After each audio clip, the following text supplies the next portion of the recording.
They are two of the most controversial words in policing: stop and frisk. Come on, man. Our year-long data investigation sparking outrage in the nation's capital. And I think that MPD is unwilling and is trying to slow walk the release of this evidence because of reporting like what you all are doing. WUSA 9 breaks down the numbers to uncover huge racial disparities in the people stopped by DC police and a department not following a law meant to fix it. But what I just want to know is if this is an acceptable way to frisk somebody. The fallout from our reporting felt across the district. Lawsuits and an officer losing his badge. He was wrong. He violated me.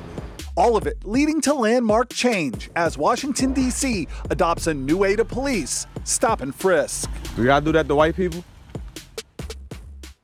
Thanks for joining us for our special report, D.C. Police Stop and Frisk. I'm investigative reporter Eric Flack. The relationship between police and the public continues to be a complicated one in our country. And while this investigation started with a database look at who police are stopping and frisking, it led to a bigger conversation about the rights of citizens and the responsibilities of police. This officer, white or black, is that all he's focused on? Is just, looking for suspicious people. And does being black make you suspicious to a police officer? I mean, I think that... Great question. It was back in August when we first interviewed 12 people chosen at random about their experiences with police. Where does that Based come on what from? I see. I wouldn't just say it if I ain't seen it. 10 of them told us stories about experiencing or witnessing what they believe to be racial profiling when black people feel they are stopped and questioned by police because of the color of their skin. And our stories all probably sound alike, or similar. And if they're similar, then they have to be true. The truth is, this conversation is more complicated than just numbers. But let's start there. I spent months analyzing this stop and frisk data I got from the DC Police Department. Between 2010 and 2016, DC Police recorded 22,887 stop and frisk incidents. When you dig into those numbers, 8 out of every 10 people who were stop and frisked were black. That's an average of 7 African Americans stop and frisked in this city every day. Hi, Kelly. Kelly O'Meara heads up something called the DC Police Strategic Change Division. According to the department's website, she advises the chief of police and city executives on high-profile issues. O'Meara told us around half the people stopped in the data set we looked at were questioned but ultimately released because they were not the person police were looking for. So what we try to emphasize is that every stop should be respectful, should let the person know what's going on.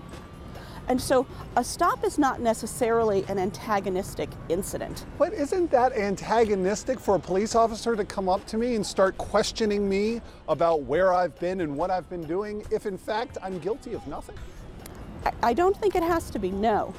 Yeah, I don't know how else we can investigate a crime. This is my license. I'm a pharmacist, right? But I get stopped all the time, and because of that, I have to show this. Alexander Oladell has a doctorate in pharmacy. His fraternity brother Isaac O'Neill is finishing med school at Howard. Both told us they had been stopped by police on suspicion of committing crimes they were not guilty of. Oladell told us his experience was particularly troubling. 2 white cars, they come up to me and they put me in handcuffs, and I'm over the dashboard like this, and the whole time I don't know why I did this, but I was literally pleading my case. Oh, I'm a pharmacist student, I didn't do anything. But they didn't really care. Oladell spent 30 minutes in handcuffs before he was eventually released. When he asked police why they stopped him, Oladell says he was told he fit a description. This whole idea of fitting a description is important to this conversation because DC police told me they only stop and frisk someone in response to what's known as a lookout. A lookout is a suspect description given to officers and released to the public after a crime is committed. DC police told us since 8 out of 10 lookouts are for African American suspects, it only makes sense that 8 out of 10 people stopped by police would be African American. But we checked DC Police's Twitter page and discovered many of those lookouts issued by DC Police are extremely vague. Over and over again, we saw descriptions where the only specifics were black males wearing dark clothing, hardly uncommon. This lookout for a black male wearing a black jacket and blue jeans, prompting one Twitter user to respond, "Great description. I hope the entire male population at Howard University doesn't complicate things. Doesn't that mean that DC police is not really being judicious enough in who they're actually looking for? I don't think that's what the victims of crime would think. O'Meara also said police typically only approach suspects matching lookout descriptions in the immediate area of a crime, drastically narrowing the number of people who could potentially be stopped and frisked. Hey, my name is Eric Fly. Nice to meet you. So have you been stopped by police unnecessarily? I've been stopped by police more times than I can count. The last time it happened to Paul Butler, he says he was walking in his Northwest DC neighborhood. And all of a sudden, I see a police car roll up, roll down their windows. What are you doing here? I'm walking home, officer. Do you live here? Well, officer, do I have to live here in order to walk on the streets? Butler told us he believes police thought he was a burglar or homeless.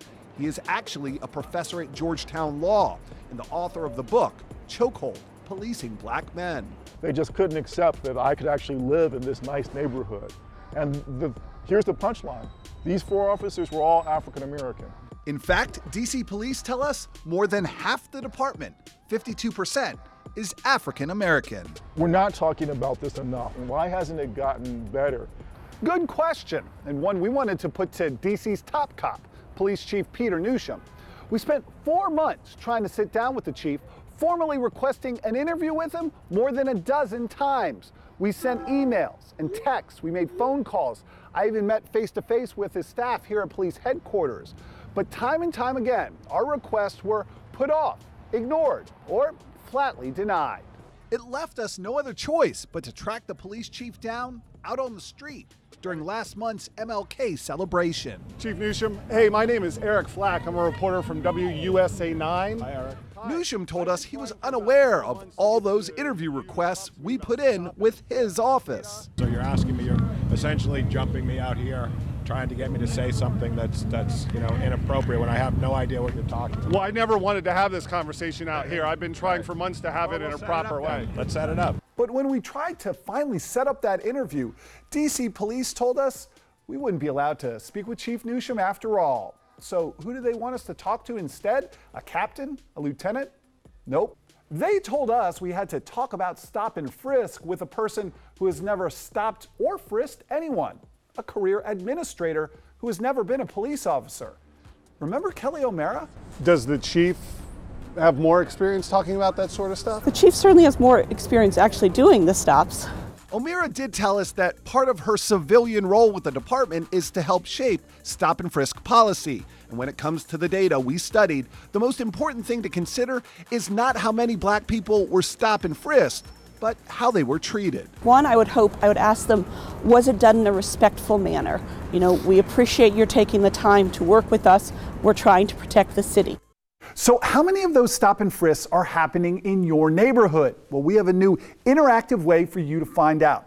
Our data guy, Jordan Fisher, is here. He has created a map that you can search for yourself to find out how many of these stop and frisks are happening in your neighborhood. Jordan, show us how it works. What we're seeing right now is a map of the hot spots, the places where the most stop and frisk incidents occurred in 2017. Red, as you can imagine, means more, yellow means less. We've got a couple different ways that you can look at this. Right now I have our neighborhood layer up, so you can click, see your specific neighborhood and how many incidents it had that. But you can also view it by police district. Very cool. Or, Eric, if you'll zoom us out, take a look at hotspots throughout the area. And as you zoom into the map, you're going to get an even more refined view of that data. So we're going block by block, street by street here, right? Block by block, street by street. There's one specific address we're going to be looking at later in the show, 5200 Sheriff Road. Can you show us what's going on there? Absolutely. Let's take a look. You can see right here, right at 5200 Sheriff Road, 9 incidents last year. Just south of there, 18 stop and frisk incidents for a total of 27 within about a half-mile area. In a one-year period, and that's a lot. That is a lot. We actually have that new interactive map on our WUSA 9 mobile app and website right now, so you can see what's going on your block for yourself. So we took our stop and frisk data analysis and we kept asking questions, and our reporting led to a stunning revelation. We found the DC Police Department was not following a 2-year-old law created to better track stops done by its officers. As a result of our reporting, the D.C. police chief speaking words he likely never thought he would. His department was guilty. The thing that I think we have to say is unacceptable is to say we're just going to not do those things because we don't want to do it. I agree with that, sir. I 100% agree that it's not acceptable. D.C.'s top cop under fire Thursday. Police Chief Peter Newsham grilled by D.C. Councilmember Charles Allen about the department's failure to collect comprehensive stop and frisk data, which is required by law. As for Chief Newsham, for the first time, publicly taking the blame. To the extent there has been a delay in this data piece and not a complete understanding of the necessary infrastructure changes that would be required, we're guilty. Right now, D.C. police only log basic information in their stop and frisk reports, like the date, age, race, and location of the stop. But in 2016, D.C. Council required the police department to do a lot more by passing the Neighborhood Engagement Achieves Results, or NEAR Act. The NEAR Act requires police to record more than 24 additional fields of information, including the violation that led to the stop, if a search was conducted, the reason for that search, and whether an arrest was made because of the stop or search. But 2 years later, Chief Newsham admits that still isn't being done the way the law requires, saying his department didn't fully understand what it would take to implement the stop and frisk data collection when it told D.C. Council it would only need $150,000 to make the necessary changes. Why were we wrong when we said $150,000? And then the second part of the question is, when did we determine that that was not going to be sufficient to be able to implement? I think we're probably a little bit guilty on the second question of prioritizing. Prioritizing by implementing other provisions of the NEAR Act first, like collecting data on felony arrest and use of force, before the department figured out how to do that comprehensive stop and frisk data collection, which they say is a much more complicated task. But our reporting revealed improving stop and frisk data collection in the district should have been a priority. Black Lives Matter DC core organizer April Goggins believes the timing of DC Police's surprising admission that not only were they not collecting the wider stop and frisk data, but also that the department had no solid plan to do so is not a coincidence. I think they're backtracking, and honestly, I think it was your reporting and community pressure that got them to finally admit that they didn't have it. The problem is, where do we go from here? I think they've got to be honest about what they need. So what does DC Police need to get this done? No one seems to know, not even Deputy Mayor Kevin Donahue, who has oversight over the DC Police Department. So standing right here right now, you still don't know how much it's going to cost or how long it's going to take. I know it's going to cost more than what was set aside in the budget. How much more? That answer's still ahead, but first, a man who says he can show you why our city needs to police stop and frisk better.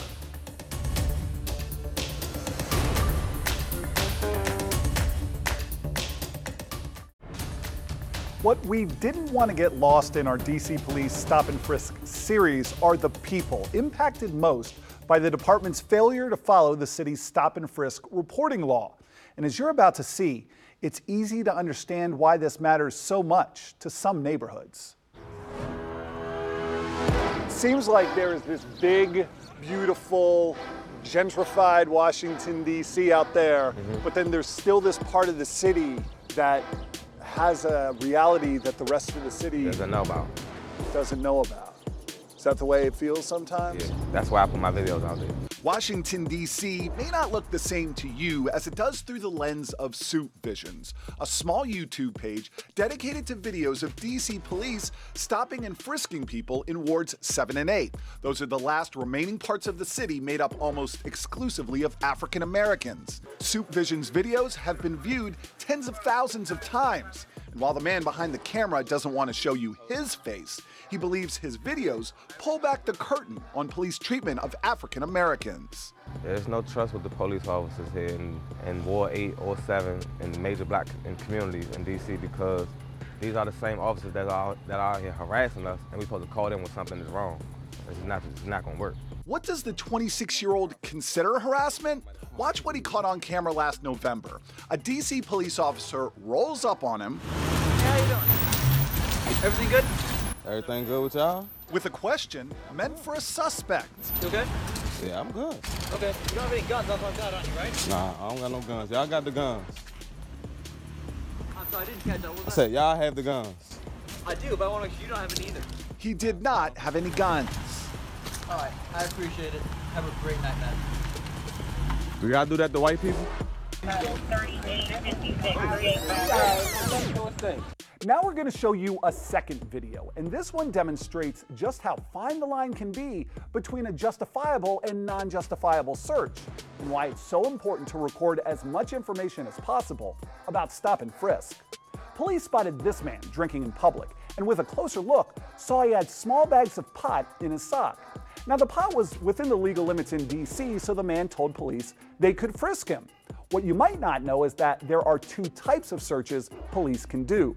They can frisk somebody for weapons, which is a light pat-down on the outside of the clothing, like what would happen at TSA. Or they can search somebody for drugs. Now, that search can be much more invasive, but police cannot do the more handsy drug search without probable cause of a crime, and police don't appear to have that here.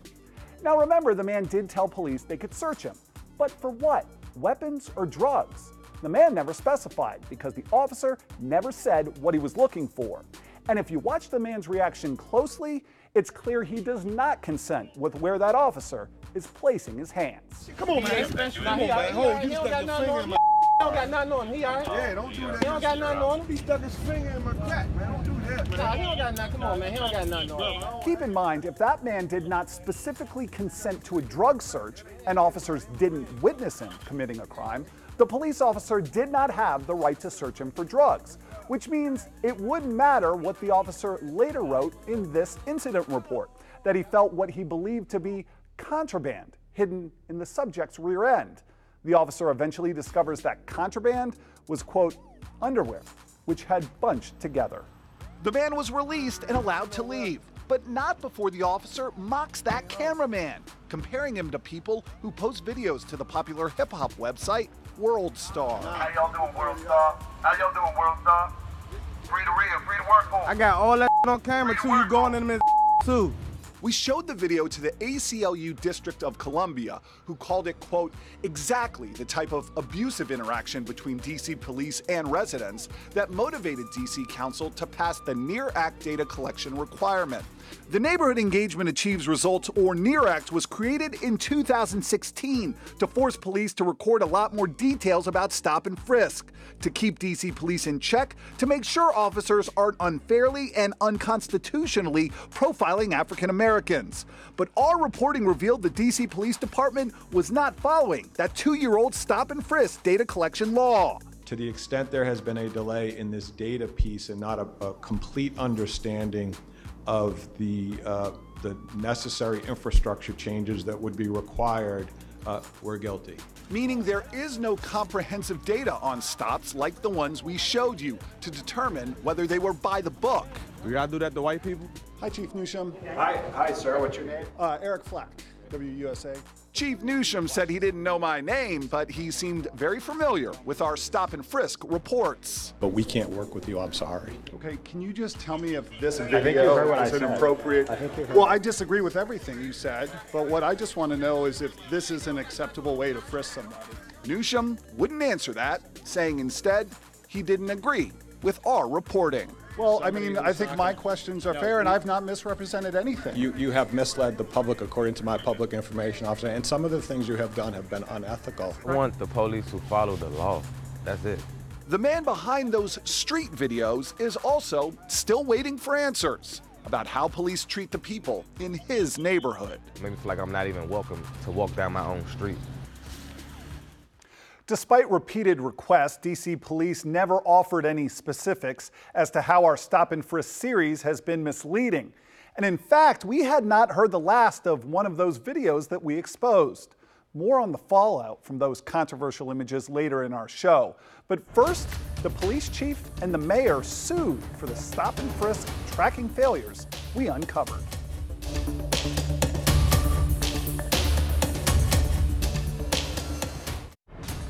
The fallout from our reporting was far-reaching and included a number of lawsuits, including one against city leaders, to force them to finally collect comprehensive stop and frisk data. The lawsuit, which cites WUSA 9's ongoing reporting on the D.C. Police Department's stop and frisk practices, was filed in D.C. Superior Court by the ACLU District of Columbia, Black Lives Matter D.C., and Stop Police Terror Project D.C. It names Mayor Muriel Bowser, Deputy Mayor Kevin Donahue, and Police Chief Peter Newsham as defendants, and asks for a court-ordered injunction to force the police department to collect comprehensive stop and frisk data. I think it's extremely unfortunate that we had to take this step, that they didn't just do what they were supposed to do when the council required it. The council required it more than 2 years ago by passing the Neighborhood Engagement Achieves Results, or NEAR Act, mandating D.C. police to greatly increase the amount of data it records about stop and frisk to keep police in check and identify potential racial bias. They are not complying with the law. To have a government agency that doesn't think that they need to comply with the law is deeply troubling. Now it is time to turn it over to a court and have a court enforce them collecting the data in a way that makes them follow the law. So let's break down a timeline for you. The lawsuit comes 6 weeks after the ACLU sent a letter to D.C. government demanding records and data about stop and frisk by the D.C. Police Department. That demand letter, citing WUSA 9's ongoing investigation, which found 83%, or 8 out of 10 police stops in the district, involved a black person, even though less than half the city's population is African American, and that D.C. police had failed to follow those stop and frisk data requirements included in the NEAR Act. At a D.C. Council hearing 1 day after that demand letter was sent, Chief Newsham admitted the department didn't have a system or even a plan in place to start collecting the stop and frisk data. Eugene Perrier of Stop Police Terror Project D.C. telling me that stop and frisk data is about more than just numbers. These data points are really real, everyday people who are being seriously affected by the practices of policing here in the District of Columbia, and it's extremely important that we actually keep this data and keep it the right way. In response to the lawsuit, a spokeswoman for the mayor telling WUSA 9 tonight, "We are working with our partners on the council to solidify an investment in collecting data." So what is that investment? Well, days after the lawsuit was filed, the city finally came up with an answer, putting a $500,000 price tag on its plan to collect comprehensive stop and frisk data for the first time. The city council passed the funding unanimously. More on what that new stop and frisk reporting system will look like later in our broadcast. But after the break, the man in that now infamous stop and frisk video tells his story for the first time.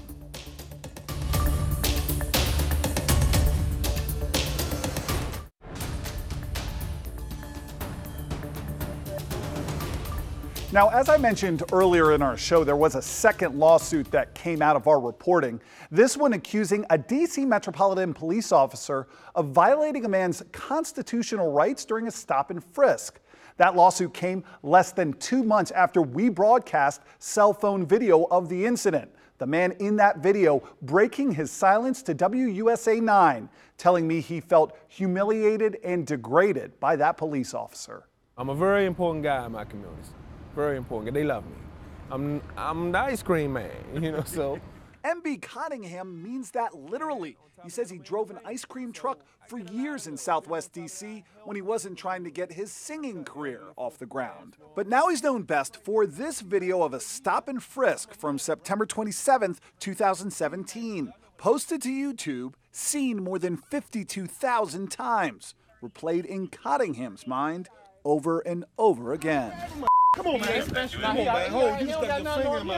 He don't got nothing on him. He all right? Yeah, don't do that. He don't got nothing on him. He stuck his finger in my cat, man. Don't do that, man. Nah, he don't got nothing. Come on, man. He don't got nothing on him. I don't have nothing. The 39-year-old father of 3 talking about it publicly for the first time. He knew that he was violating me. He knew it. He had to. The day wasn't supposed to go this way. It was Cottingham's birthday. He says he stopped to have a drink with a group of friends on a sidewalk of his Southwest D.C. neighborhood when a group of police officers rolled by and noticed the open container of alcohol. Officers pulled up, as they normally do in my community, You have any guns on you? No, sir. Everyone almost simultaneously said no at the same time. That's when this officer, identified in the lawsuit as Sean Logicono, spotted a small amount of marijuana in Cottingham's sock. The pot was within the legal limits in the district, so Cottingham says he offered to let Officer Logicono pat him down for weapons. The lawsuit says Cottingham called it doing the hokey pokey because you turn yourself around. But Cottingham did not get the light pat down he expected. Come on, man. Come on, man. Hold, you stuck your finger in my. He don't got nothing on him. He all right? Yeah, don't do that. He don't got nothing on him. He stuck his finger in my cat, man. Don't do that, man. Nah, he don't got nothing. Come on, man. He don't got nothing on him. Bro, I don't have nothing. The lawsuit says Officer Logicono jammed his fingers between Mr. Cottingham's buttocks and grabbed his genitals, which could be acceptable if this was a drug search, but since small amounts of pot are legal in D.C., the officer doesn't appear to have probable cause for that more invasive drug search. Yet the officer continues, despite Cottingham's continued protests about where he's putting his hands. He again goes back in after he stopped. Same area that I just told you I was uncomfortable. Now, I don't know what you think you're going to, you're not going to pull a rabbit out of a hat, so to speak. The officer did not find any illegal drugs or weapons, and Cottingham was eventually released. D.C. police told us they won't comment on pending litigation, but last week, Police Chief Peter Newsham told D.C. Council after reviewing the video, it looked like it was inappropriate touching by the officer, and that Logicono had been disciplined but was still on active duty with the police department. The ACLU, which filed the lawsuit on Cottingham's behalf, says that isn't good enough. When an officer misbehaves this badly, the consequences should be severe. You think the officer should be fired? I do. I mean, obviously, that's not a decision that's up to me, and that's not something we can ask the court to order. But I think if the chief is serious about policing in a constitutional and respectful manner, the types of actions we saw in that video have no place in the District of Columbia. The officers are supposed to be there to protect and serve. They took an oath. They have a code of ethics. They have a mission statement to follow. They're not doing it. As our investigation continued, we discovered there was something else the police department didn't do or keep that was critical to uncovering the truth about what happened that day. That missing piece of evidence, coming up.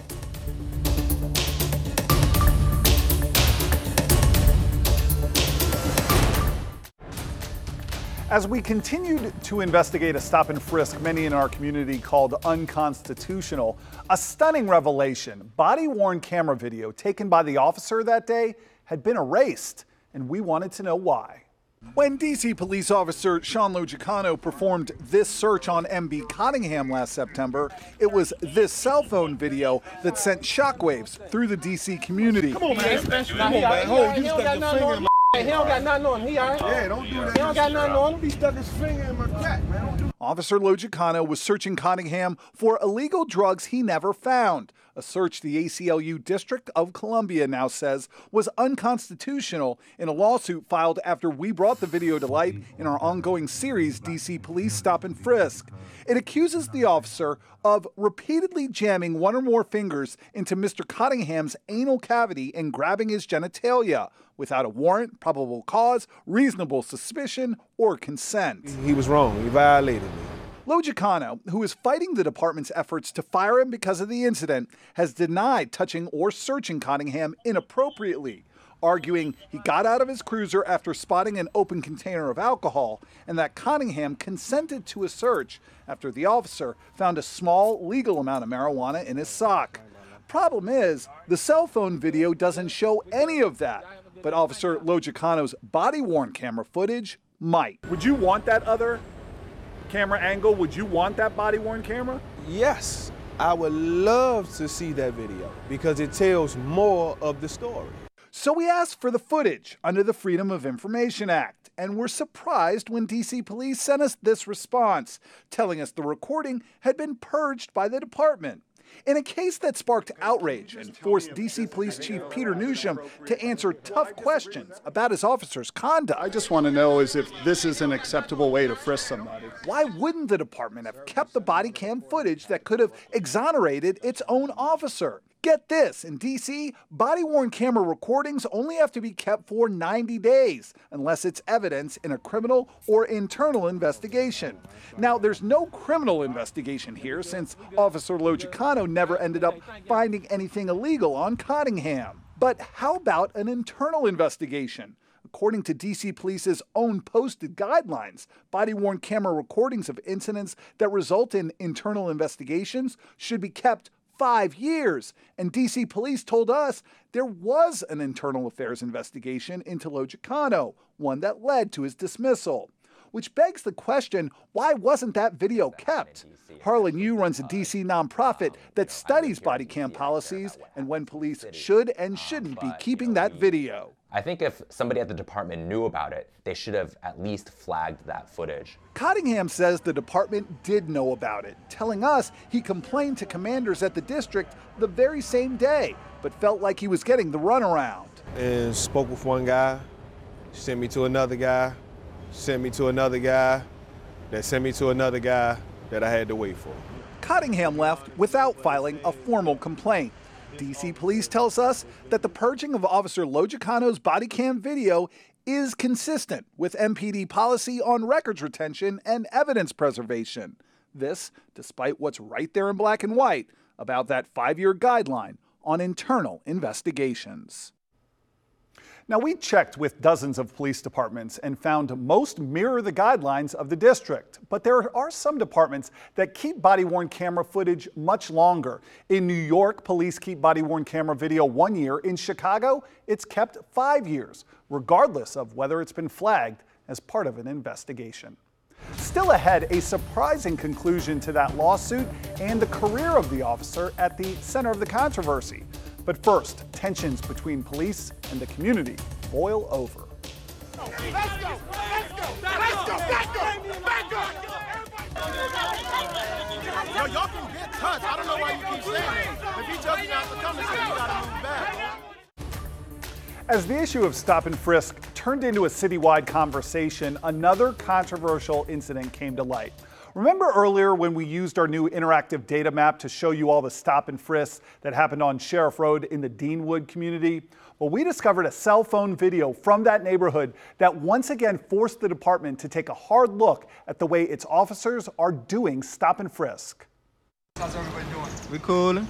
We just want to rep to whoever owns the Volvo, man, about the tents. It all started calm enough. A couple of D.C. police officers approach a group of African-American men sitting on a street corner. They say they're only interested in that Volvo with windows tinted too dark. We're not worried about a little bit of weed or anything, the open container or whatever. That's it, just the tents, man. 30 seconds later, it becomes clear those officers are interested in more than just window tinting. All right, everybody got IDs and stuff like that. What's the call, sir? Backup arrives, and with it, a new question for one of the men standing in the group. Don't show him, bro. Don't show him. The officer was asking a man just off camera, that guy right there in the white shirt, to lift his shirt and show his waistband so he could check to see if he had a gun in it, otherwise known as a stop and frisk. Something police only have the right to do if the officer reasonably suspects the person is in possession of a weapon and a danger. Our year-long WUSA 9 investigation uncovered 8 out of 10 people stopped and frisked by D.C. police are African American, and that the department has failed to follow a law passed in 2016 to better track stop and frisk and protect against racial bias, which is what many of the men on this corner thought was happening here. I ain't commit no crime. I ain't consented no search. But the man in the white shirt does consent to a search, which turns up what appears to be a handgun in his waistband. All right, so everybody, let's calm down, okay? Officers then tell the crowd they are using the discovery of that gun as justification to search everyone else. Come on, show me your waistband. Don't touch him, bro. We ain't even doing nothing. That's your waistband, sir. What's the call, bro? Well, right now we just found one. I don't care. I don't know him. And he's hanging out with y'all. He's not hanging with us. But no one else consented to be frisked. Over and over again, telling the officers that guy in the white shirt, the one with the apparent gun, was not a part of their group. They saying they think that he was up here hanging with us. We don't even know that guy. As the situation escalates, Go that way, go that way. that man in the white shirt simply walks away. and drives off. You need to back up, okay? You need to back up. Let's go back. Late Monday, we found out why. DC police telling us that gun they pulled out of the man's waistband wasn't a handgun, it was a BB gun. And although police say they did turn up some PCP and marijuana, no weapons were found during these frisks. Reaction to that cell phone video came quick. Neighborhood leaders calling what happened a complete violation of those men's civil rights. Anger spread like wildfire, the powder keg boiling over the same night we broadcast that video. Our team right there on the front lines. Let's go! Let's go! Let's go! Back up! Back up! Yo, y'all can get touched. I don't know why you keep saying that. If he tells you not to come and say you gotta move back, bro. The images were jaw-dropping as dozens of police and angry young men and women clashed in Deanwood. Officers used batons, tasers, and mace to back up the crowd, but the crowd didn't back down, their camera phones just inches from officers' faces. 4 people were arrested in the melee, the entire scene leaving community leaders in disbelief. I'm saddened by this. Sad. This is the response. This is the response for folks speaking out for our people. This is the response. But I'm not afraid of them. They're not afraid of them. You know, and we're gonna stand vigilant and we're gonna push back hard and we're gonna keep talking out. We're gonna keep talking and we're gonna keep posting those videos and you know, and we're gonna keep revealing the truth to our people and hope they wake up and realize that when your people speak, you need to listen to them. The troubling incidents and images prompted DC Council to hold public hearings, demanding the department and the police chief repair its relationship with that community. Coming up, the city pays up and the police department owns up for the actions of one of its officers.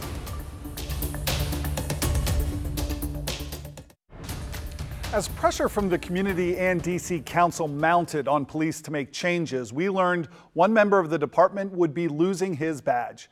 Police told us they were firing Officer Sean Logicano for that intrusive and potentially unconstitutional search of a man in Southwest DC. But that was not the only shoe to drop. The DC government agreed to a big-time payout to the man in that video. The timing of the settlement potentially speaking volumes about that police officer's history. Come on, man. DC government has agreed to settle a lawsuit against police officer Sean Logicano, filed by MB Cottingham, the man in that now infamous cell phone video.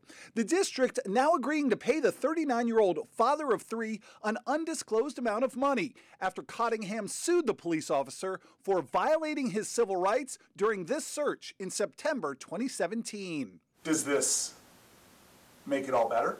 Does it make it all better? No, but it's a start. A start how? It's a start to MPD taking accountability for one of their own in the tactics and methods that they choose to use. As we showed you this summer, Cottingham said he agreed to a light pat-down after the officer asked him if he was carrying any weapons, which he was not. What he got was an invasive and unconstitutional body cavity search, according to the lawsuit filed in conjunction with the ACLU District of Columbia. It accuses Officer Logicano of repeatedly jamming one or more fingers into Mr. Cottingham's anal cavity and grabbing his genitalia without a warrant, probable cause, reasonable suspicion, or consent. The case wasn't supposed to go to trial until next year, but ACLU DC legal co-director Scott Michelman said weeks before the police department would have been required to produce internal documents about Officer Logicano's past history, the city reached out to settle the case. We asked for more than 20 specific incidents, internal investigations into alleged misconduct by this particular officer. We knew he had a history, and if we knew it, they knew it. DC police have refused to comment on this case, but as we reported this fall, the department is in the process of firing the officer. The ACLU saying the message is clear. Everybody knows what this means. When you pay a significant amount to settle a lawsuit, you move to fire the officer, they recognize they screwed up. Officer Logicano denies wrongdoing and has appealed his firing. So, after more than 2 years of inaction, our reporting forced DC police to finally follow that law requiring it to better track stop and frisk. But what will the impact be on you and officers? We traveled hundreds of miles to get that answer. To New York City, home to 8.5 million people, 36,000 officers, and a new way to police stop and frisk. The debate about stop and frisk here in New York City goes back nearly 2 decades and involves lawsuits, landmark court rulings, and now the most comprehensive stop and frisk reporting system this city has ever seen. I grabbed a camera and a subway card to find out how it's working. First stop, One Police Plaza, AKA NYPD headquarters. So what has it been like here in New York City, in the New York City Police Department, to collect all that data? It's a tremendous effort. Nancy Hoppick is the Assistant Deputy Commissioner for NYPD. She oversees the department's monitoring of stop and frisk. It's a tracking system that was overhauled back in 2015 after a lawsuit brought by the Center for Constitutional Rights in New York. We headed across town to speak with the man who was lead counsel on that lawsuit, Senior Attorney Darius Charney, who challenged the system with almost the same racial disparities our WUSA 9 investigation uncovered back in the district. When 8 out of 10 stop and frisks in Washington, D.C. are done on African Americans, when they don't nearly make up that percentage of the population, is that concerning?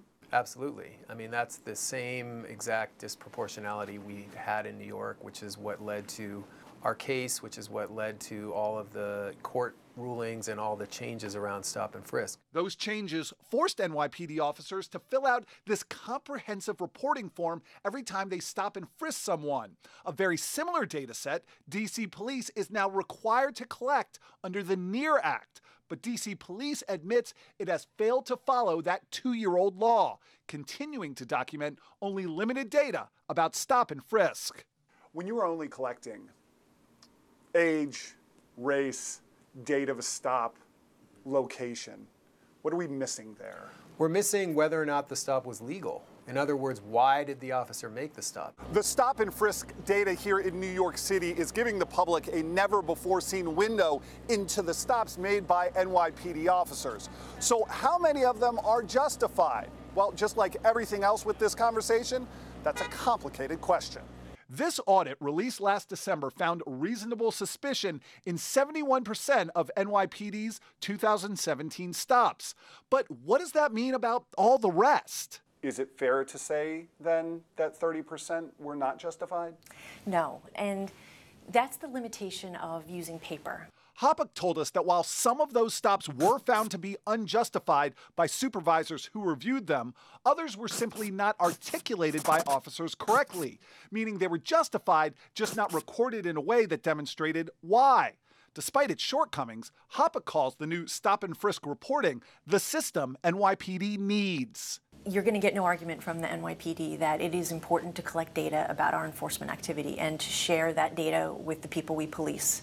That's important for our trust. It's important for our transparency. Still, Hoppick says that transparency comes at a price. We do worry about, an officer on patrol today, a lot is expected of her, a lot. Giving her too much paperwork to do, we worry about that. We want to find that sweet spot of tracking the data, collecting the data points, but not overburdening the officer. Even Charney admits this is all a work in progress. While the number of police stops in New York is way down, huge racial disparities remain among those who are stopped by NYPD. When you have that kind of disproportionality, I think it needs to be looked at, and then we need to really go deeper and see, well, okay, why are all these black men and women being stopped? Meaning NYPD's new stop and frisk reporting system just the first step in a very long road, a journey just now getting started back in Washington, D.C. NYPD also told me they want people to keep in mind that stop and frisk is a performance metric, but it's only one metric, and that successes like low crime rates and police outreach also need to be considered. Here in the district, we will begin to measure DC Police on our expanded stop and frisk reporting process next summer. That's when the department says the new system will finally be up and running, and we will be watching.